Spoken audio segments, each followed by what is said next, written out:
alhamdulillahi summa salaatu wassalaamu ala rasulillahi wa ala alihi wa ashaabihi ajmain.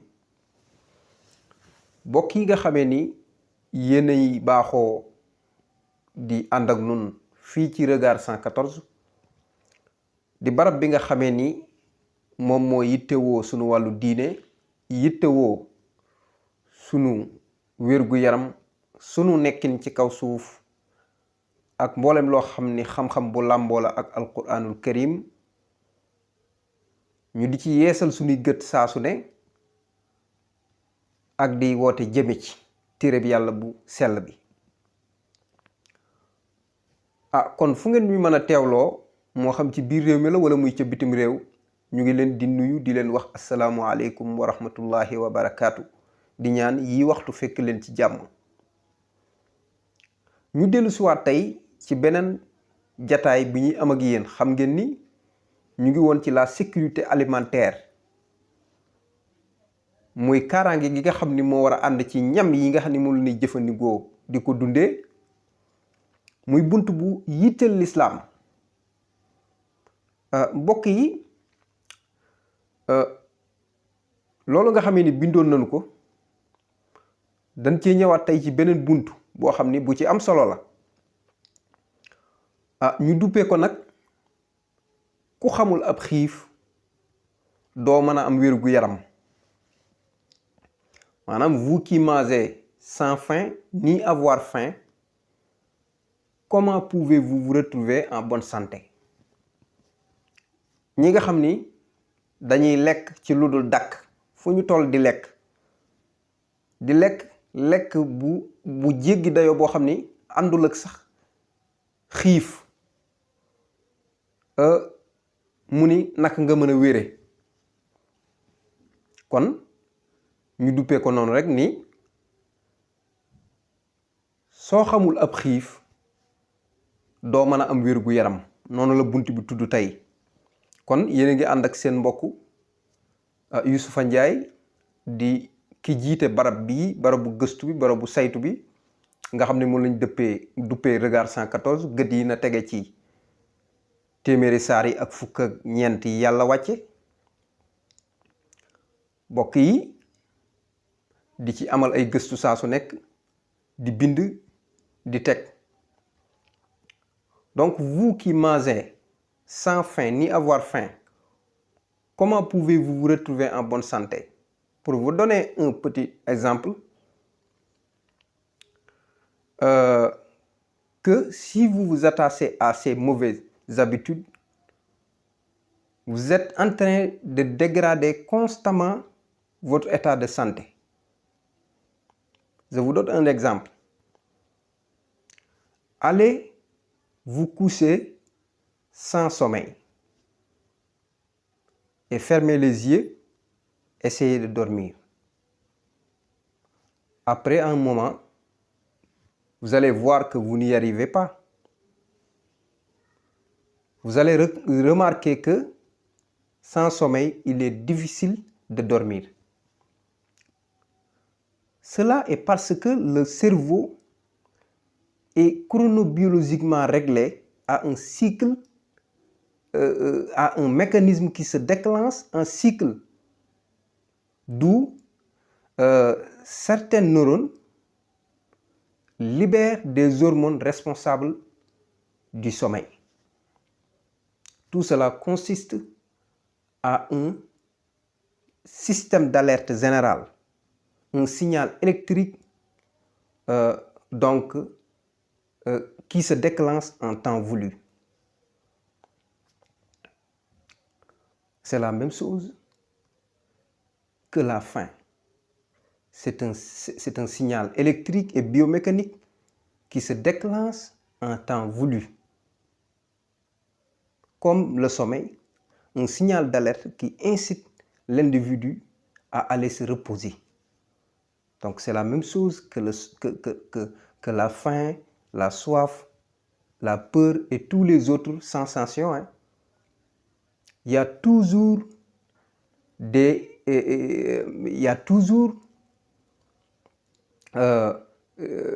raisons physiologiques dans l'organisme pour toute sensation jusqu'à l'aboutissement de sa compensation. mbokk yi ngi jéggalu ci kàllaamay tubaab bi waaye rek bëgg mu gën a yaatu.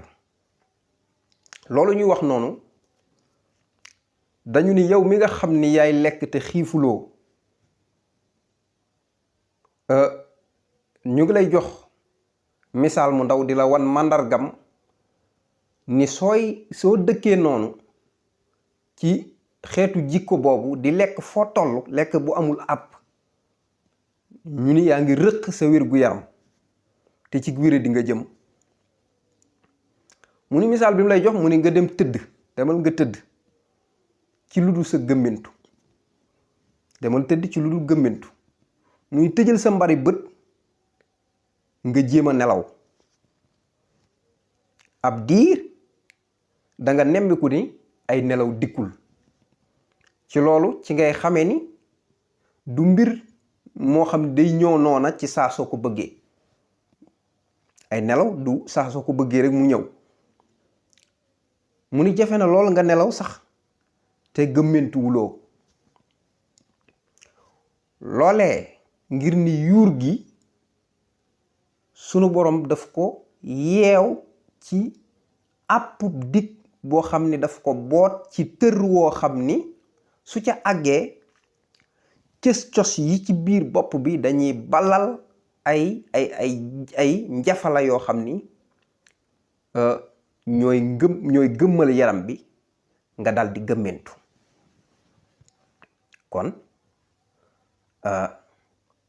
loolu di xew ci yaram wi ak këpp la guddi ak yëgtalu ak këpp la guddi ak yëgtalu woo xam ne day daj yaram wi yépp tege nag ci dem ak dikk boo xam ni na mu waree ak ca waxtu yamu waree rek lay ñëw. c'est-à-dire loolu buñ la koy leeral maanaam yaram wi day yëglu ci fa mu ko soxlaa. bu dee boroom dafa sonn nga gis njafala yooyu gëmmal yaram wi nga gëmmentu mën a tëddi. këpp la goo xam ne day daj yaram wi yépp. këpp yëgtalu yooyu nag ci la xiif bokk nga xam ni boo demee ba saw yaram tokki soxla ak lekk ci lay daldi maanaam yebbil yëg-yëg boobu nga daldi yëg ab xiif comme ni nga yëgee sonn comme ni nga yëgee gëmmentu. yooyu yëpp ay këppi yëgtalu la yoo xam ni dafay daj yaram wi. noonu la xiif mel noonu la mar mel noonu la tiit mel ak mboolem yëg-yëg yi. kon nag ñeent yi dafa mat a jàpp balaa maa continuer waxtaan bi. moo tax ñu bind ni aw yaram du laaj lu mu soxlawul. su doon denc na ko du ko laaj. su demee bay laaj la nga ko jox lam ca soxla lay jël. lam ca soxlawul mu fab ko denc. kon sunu boroom rek mooy kiy ndamu moo war a ndamu ndax moo fa jaar bii liggéey bu mucc ayib. kon jàppal ñeent yi ma wax bu baax. danoo bind ni aw yaram du laaj lu mu soxlawul. benn su doon denc na ko du ko laaj. su demee bay laaj la nga ko jox lam ci soxla lay jël lam ca la ci ëpp mu fab ko denc. sunu boroom mooy ki war a ndamu ndax moo fa jaar bii liggéey bu mucc ayib. waaw kon nag bu ko defee mbokk yi kon ni ma ko waxee sànq ni y a toujours des raisons physiologiques. donc vraiment dans l'organisme pour toute sensation jusqu'à l'aboutissement vraiment de sa compensation. léegi dañuy dugg ci waxtaan wi yow mi nga xam ni yaa dëkkoo di lekk foo toll te xiifuloo. yow mi lekk te xiifuloo foo toll ni ngay rëqi sa wér gu yaram. il est très difficile à la classe sociale supérieure il est très difficile à la classe sociale supérieure de se maintenir à un niveau de vie dans le domaine alimentaire qui concorde à la survie et à la bonne santé de l'organisme. maanaam jafe na lool ñi nga xamee ni tey yàlla da leen a dénk ñu nekk ñu féete kaw ci wàllu wërsëg, nekk ay hauts fonctionnaires, nekk ñoo xam ni yàlla da leen a yàkk alal, ñu maintenir seen bopp ci wàllu dundin ci noo xam ni moo ànd ak wér gu yaram.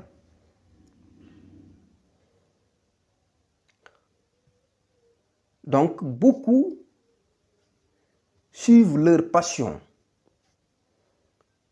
et le plaisir que l'on sent quand on est à table en train de manger. Donc, vu qu'ils ont les moyens, ils mangent ce qu'ils veulent quand ils le veulent, rien que pour la sensation d'un goût et non pour compenser la faim. Ils mangent et boivent à tout moment et partout. En marchant, en voiture, au restaurant, à la maison. Partout ils mangent. C'est-à-dire ñi nga xam ne yàlla dina may wàllu wërsëg ñi ci ëpp bopp pour ñu yar seen bopp ci dundin woo xam ni moo ànd ak seen wér-gu-yaram lu jafe la. moo tax ñu bari dañuy seetlu feebar yu bari borom alal yi lay dal ndax yaruñu seen bopp ci wàllu woowu ñu ci ëpp. comme am nañu doole ji am njëg li dañuy lekk li nu bëgg ak nañu ko bëggee. namm lenn rek du sax xiif namm naa nangam sax daal di dem jënd lekk. noonu la ñuy yaree seeni doom itam fu ñu nekk dañuy lekk ak ci waxtu wu ne. kon fàttaliku leen li ñu waxoon ci kaw ni boo xamulu xiif mënuloo am wér gu yaram ñu ni vous qui mangez sans faim ni avoir faim comment pouvez-vous vous retrouver en bonne santé. ndax dañuy lekk bu ñuy dox ñoo ngi lekk bu ñu nekkee ci biir oto bi yaa ngi lekk yaa ngi jënd say kii teg ci biir oto bi yaa ngi lekk yaa ngi naan ci biir oto bi boo wàccee ci restaurant bi yaa ngi lekk boo ñibbee kër ga frigo ba du fay foo toll yaa ngi lekk mais kooku mënuloo wér. loolu ceci conduit à une alimentation très déséquilibrée et induit vraiment le dérèglement des constances physiologiques à leur valeur de référence et bien évidemment à des maladies d'insuffisance d'organes vitaux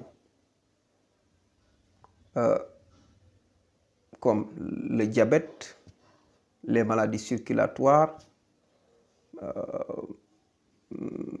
etc., etc. kon loolu mooy tax seen dundin baaxul dañuy dem ba seen cëri biir yi day moom ci boppam mooy wopp mooy lot mooy dem ba toqi lu mel ni foie wala pancréas nga am problème mu diabète parce que dañuy filtrer dañuy wax ne juróomi yii moom la cëri biir yi di def liggéey bii lañuy def juróomi yi sàmm segg sàmm soppi saytu segg séddale juróomi yi moom la organe boo gis ci biir génnul yi que ce soit estomac, foie, rein, thyroïde, cœur, cerveau, poumon, vessie, pancréas, prostate 12 organes vitaux yi nga xam ni ñoo nekk ci jëmm doomu aadama ne ci biir yépp seen liggéey weesuwul juróom yi sàmm segg yii dañuy sàmm yaram wi yii dañuy soppi surtout boo dugalee aw ñam ñu soppi ko ñii segg ko ñii saytu ko ñii séddale ko cër yépp jot ci kon sàmm soppi saytu segg séddale bu nu séddalee ba sonn nag soppi ba sonn saytu ba sonn segg ba sonn dañ la fay bàyyil mbalit ya nga dal di feebar kon ces maladies circulatoires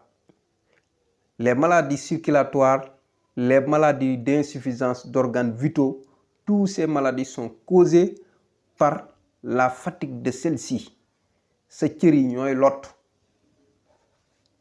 kon borom bi subhanahu wa taala foofu laay tëjee. yàlla indi nañu ci orientation bu leer.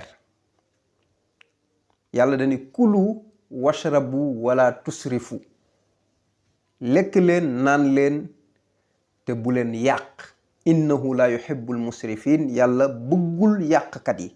loolu lam ci jublu mooy lekkal naanal ba pare teg ni bu leen yàq, mooy la tax ngay lekk ak la tax ngay naan su fa jógee muy xiif ma ak mar ma, na nga dal di lu fa des yàq kese fa des, na nga dal di bàyyi yàq. kon mangez et buvez et ne soyez pas extravagants. En effet, il n'aime pas les extravagants. Verset 31 surat Araf. yàlla dañ lekk leen naan leen te bu leen yàq. orientation bu am solo la joxe noonu. kon le code alimentaire musulman est tellement riche que mënuñu ko jeexal ci benn jataay. saa su nekk nii leen koy indee di leen ko faram-fàcceel. kon bunt bi ñu indi woon tey mu tudd vous qui mangez sans faim ni avoir faim, comment pouvez-vous retrouver en bonne santé? ñu teg ko ci kàllaamay wolof di ku xamulub xiif mënuloo am wér gu yaram.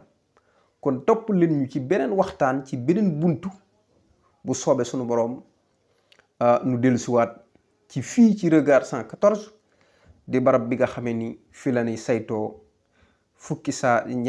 téeméer ak fukki saar ak ñeent yi. walhamdulillahi wasalaatu wasalaamu ala rasulillahi wa ala alihi wa ashabi ajmain.